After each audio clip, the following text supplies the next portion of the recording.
কাকে অপদার্থ বলছো তুমি রুডি? আমায়? আমাকে বলছো যে আমি তোমার জন্য চড় খেয়েছি? দীপা সেনগুপ্ত চড় মেরেছে আমায়। রুডি, তুমি মরতেই বসেছিলে, তোমাকে মৃত্যুর মুখ থেকে বাঁচিয়ে এনেছি আমি। হ্যাঁ, আমি না থাকলে তুমি সত্যি সত্যি মরে যেতে।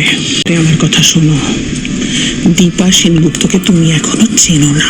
তোমাকে ঠিক খুঁজে বার করবে আর তারপরে মরণ কামড় দেবে। আমি এমন মাকড়সার জাল বুনেছি, ও নিজের জালে জড়িয়েই দম বন্ধ হয়ে মরে যাবে। ওই ওষুধটা আমার কাছেই ছিল, যেটা খেলে বডি অসাড় হয়ে যায়, হার্টবিট খুঁজে পাওয়া যায় না। এখনো আমার কাছেই ওষুধটা আছে। ওষুধটা খেয়েছিলাম, তারপর মৃত সেজে মর্গে পৌঁছেছিলাম। সুযোগ বুঝে আমি ডেড বডিগুলোকে পুড়িয়ে দিয়েছিলাম। যা কর আমি করেছিলাম। আমি, তুমি কি করেছো? তুমি কিচ্ছু করোনি। তো বাড়িতে একটা মৃত ডেড বডি এসে পৌঁছায়, পুলিশও কনফার্ম করে দেয় আমি মৃত।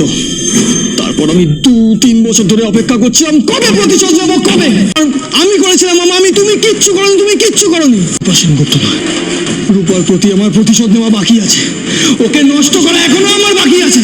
এর কোনো রকম গন্ডগোল পাকানোর আগে তোমার false identity card, visa, passport সব রেডি আছে, তুমি চলে যাও এখান থেকে। আমি প্রতিশোধ না নিয়ে কোথাও যাব না, কোথাও যাব না। আমি প্রতিশোধ নিয়েই ছাড়বো। আছে এখানে, তোমার প্রতিশোধ আমি নেব। সেনগুপ্ত বাড়ির কাউকে আমি শান্তি দেব না।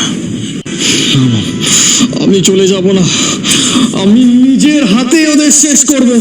আচ্ছা, বাবার কি হবে? বাবা তো কিছু মনে রাখতে পারে না। ওরা যদি একটা বাচ্চার এই অবস্থা করতে পারে, তাহলে বাবার কি অবস্থা করবে আমি তো ভাবতে পারছি না। একমাত্র তুই বলতে পারবি তোর তোর ভালো ছেলে কোথায়। তুই চোখ না খুললে, জেগে না উঠলে আমরা তোর ভালো ছেলেকে খুঁজে পাবো না। মা, ও তুমি লাবণ্য ক্ষতি করতে চাইছিস কে তুই? আজ তোর শেষ দিন।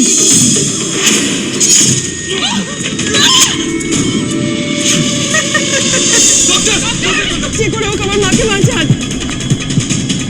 আই এম সরি, উনি আর নেই। না না, আমি বেঁচে আছি। আমাকে জ্যান্ত পুড়িও না। ডাক্তারবাবু, বাঁচান আমাকে।